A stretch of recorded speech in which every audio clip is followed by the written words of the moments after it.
So we're getting ready for day 2. Here we go. The different meals that we had, the hotel catered, and they were buffet style. So this was one of the breakfasts. Lauren finding out what it's like to be blind. She's trying to read stuff. It's kind of a cool little thing though. It like has different spots that you can see what different types of vision look like. That one's probably the worst because it cuts out the middle. Okay. I can't see. We did a couple of kind of general sessions in the morning. One of the sessions we did this morning was about research, the latest research kind of. It kind of gave a big breakdown of kind of what albinism is, some of the stuff that generally most people with albinism kind of know. It's probably kind of informative for you, not necessarily knowing all of those, recessive gene, alleles, I knew some of it, like generally, general concept, but a lot of details that were kind of very scientific. It was scientific people talking about a lot of details. Which was interesting, but still a little bit over my head. Yeah, it was a lot of good information.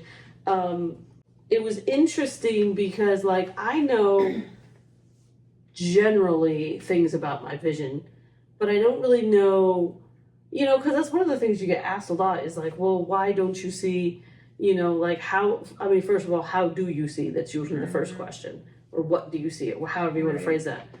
But then it's kind of they want to understand why it is that it's different. It's the rods and cones. I don't really know. So there was a few things that were explained that I was like, oh, okay, that's actually kind of interesting. Because now I understand that I couldn't tell you the scientific whatever, but I can tell you that, part of the photophobia is because there's a layer that should be there of pigment that's not, And it's those details aren't necessarily that important, but it's kind of interesting to kind of see that a little bit. And they kind of talked a little bit about some of the research that's going on now. Actually, I was very interested because they said that 1/3 of the population, the general population, is carriers for albinism, which I thought was very interesting. Yeah. I'm actually also... Given how many people actually have it. Right. It makes it even more kind of crazy how rare albinism is because it falls on the recessive when there's that many people who carry it, but it happens so rarely. Yeah. It's kind of bizarre. But they were talking about how it's different genes that get that mutation or whatever. So I guess that's how it is because this person might be carrying it on this gene and this person might be carrying it on this gene. They get together and have a kid, but they're not carrying it on the same gene. So the kid may or may not have it. It's all a lot of stuff, but it was very interesting. But then what was cool is they actually have research opportunities happening here at the conference. And this is the first year they were doing that. So we went to go do that because I was like, hey, this is cool. Some of the things they were explaining is that possibly this is something that could help, help them in future, you treat it for future generations. And I was like, hey, that's cool. Because interestingly enough, something they talked about was the last trimester of pregnancy and the first 2 years of life are kind of the crucial years that you could do some things that would actually greatly improve a child's vision. Yeah. During their, before they're 20 years old, basically kind of time frame. And I was like, now I was in an orphanage, so I didn't really start getting treated till I was almost 3 because I didn't even live in the United States. And I was, so that was definitely access to that kind of stuff. Yeah, that was definitely not my situation, but I didn't even know that was, but it's kind of if they can figure something out and treat that early stage, that could be a game changer. So they had these research opportunities. So I was like, well, we should go and do this. So we go and, but one of the things they said is that they can test you and genetic test you to figure out where, which form of albinism you have, basically, where your gene mutation is or whatever you want to say. And so we went to go do it, and I don't remember how it happened, because we started talking about her, and it was like, wouldn't it be funny if you were a carrier? How crazy would that be? And they're like, oh, I mean, if you want to go through the testing process, you can. And she's like, oh. It's like, oh, I didn't know that. I didn't know I would be eligible. Right. Like, I'm like, Because I don't have albinism. Nobody in my family. I feel like I would have heard about it if, my grandparents, great-grandparents, if we had known about it. So I'm interested to see if there are anything this test reveal. Yeah. So we did a cheek swab, and then they do this scanning on your eye, and it's kind of funny because she had to scan, like, it took her like 7 scans because the nystagmus is so bad, but they scan horizontally and vertically, probably for that reason, because she showed me the scans, and she's like, the horizontal ones were pretty clear because that's the direction my eyes move, and so it's moving with the nystagmus, whereas the up and down, the vertical, it was a little bit more blurry, but that's why they do both directions. So so that was interesting. I should have thought to get like a picture of her screen. That's a shame. That would have been neat. That would have been. Because I would have liked to see like the comparison of ours. Oh, that would have been cool. There's a second study that's also going on. We didn't have time to do that, so it's a different type of eye scan. So if we have time, I'm gonna try to fit that in tomorrow. And then after that, we went to the technology try it session, which that was the one I was kind of really looking forward to because I thought it was going to be assistive technology and you could play around with it. Wasn't exactly what it was. That's fine.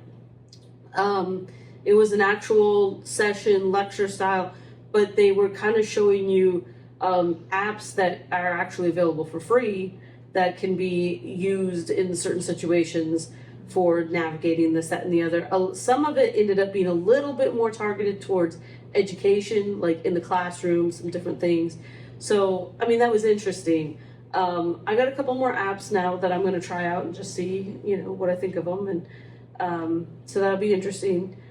But then after that, we went to go see Jazmin as a Star. Getting ready to get on the bus for Jazmin as a Star. And they had both the beach and the bus departing at the same place, but we all have colored bands on so they can tell which group we go with. It's kind of helpful.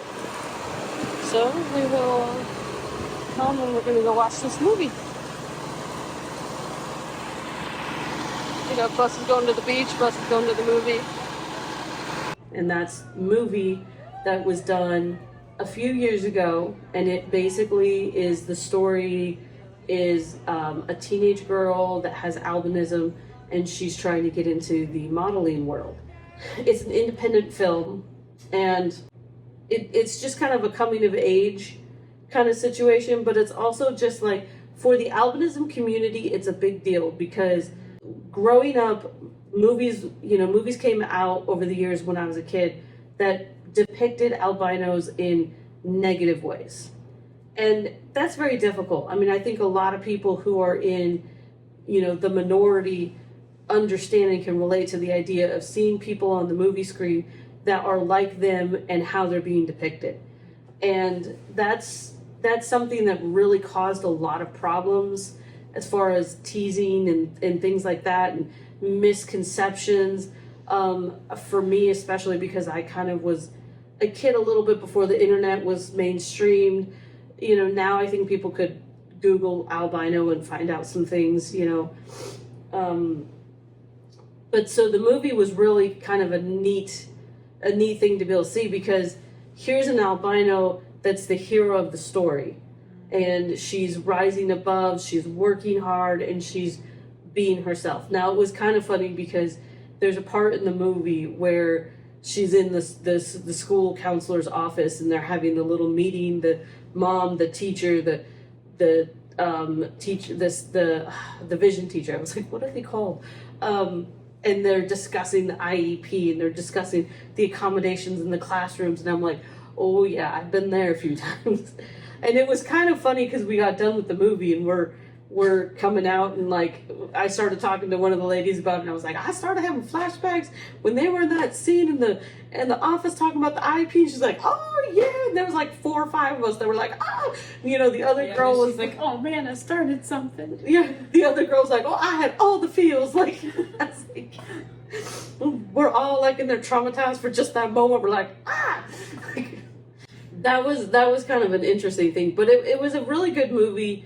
Again, it's independent, but it's just nice to see, you know, a movie kind of doing that. And this lady that plays in the movie, that there's the main character who plays Jazmin, and the co-star, the two of them have been here at the conference, so they've kind of been around and stuff. Neither of them had been in movies before. He had been in plays. She had never really done movies. She just had done modeling. And they found her on YouTube. I think they had seen Ayana's Instagram and YouTube, and because she kind of was already pretty established there, so that kind of got her noticed. And so like she's already making a name for herself, being herself, doing her thing, but like doing it as an albino, which, you know, it's really cool because it's like, again, somebody who is albino that's being seen in a positive light, that's kind of out there. You know, I mean, I'm not trying to go out and be a model or anything, but it's kind of like for people to see albinism as not being negative, creepy, in the shadows, all this kind of stuff, but for people to be recognizing the beauty that is in albinism, is a really big deal. Because I mean, I know for me, I never felt comfortable in my skin, you know, so it's like, and people, you know, there's people who would tell me like, oh, your hair's so beautiful and this, that, and the other, and I'm like, no, it's not. Like, like, so, you know, it's like the mindset of other people, the awareness for other people, when people who have albinism start to get more known, and it's like, oh, what is this thing? Oh, albinism, you know, because people really just don't know what albinism is. And I mean, you can't fault them a whole lot. Most people only know one albino.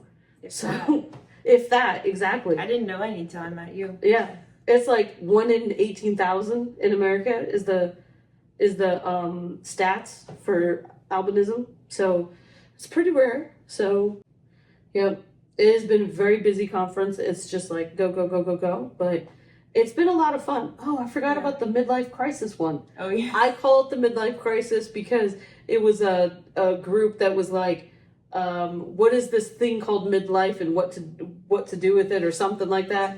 So it was kind of like geared towards like, you know, people who are in that middle age of life. I mean, I'm 38, so I'm not quite Apparently there. nobody really knows how to define midlife. Right, like nobody really knows, but it was definitely an entertaining group to say the least. Like the conversation, I think veered, but I think it was fine. Yeah. But it was a good atmosphere of just getting to talk. yeah, People exactly. sharing experiences, even if it wasn't like necessarily the direction all the time that the speaker wanted to go. Mm-hmm. I think she just kind of wanted to get conversation Right. started. Yeah. And I think that was really good, especially as first timers. Yeah. It really helped kind of break the ice a little bit. You know, it's like I'm starting to like, you know, be able to kind of like joke with people and, you know, I mean, and we're getting ready here in a little bit to go to, there's like a game night thing. Yeah. So I'm sure there'll be all kinds of goofing around going on. I'm sure. So that will be a lot of fun. Tomorrow is the last full day of the conference, and it's going to be jam-packed with stuff, which is great. I've been having a lot of fun, honestly. Mm-hmm. I'm kind of surprised at, like, I feel like I'm inside this little bubble, and it's like, I feel like, I mean, it's not been that many days, but you kind of feel like it's been a long Feels time. like it's been long. Yeah. And it's like, you keep seeing a few of the same people, but it's like, I'm feeling myself getting a little bit more comfortable with like I'm around a bunch of albinos. Like, I'm just not used to that. And so I'm starting to get, like, I feel like when I go back home, it's going to be like, there's no albinos. This is weird. Mm-hmm. Like, but, I don't know. I think this is going to be really good. And I feel very strongly that I'm coming back to one of these things. There's a couple of things that I kind of found out about that I think might be some interesting things to potentially participate in. Like there's like a Zoom thing they do every couple weeks or something that like people just get together on Zoom and like have like a little game thing. Like that would probably be kind of cool to do. So it'll be kind of cool. So things like that, finding things like that out and stuff like that. So, so we are going to go grab some food and go to game night and see what unfolds. So we will see you tomorrow.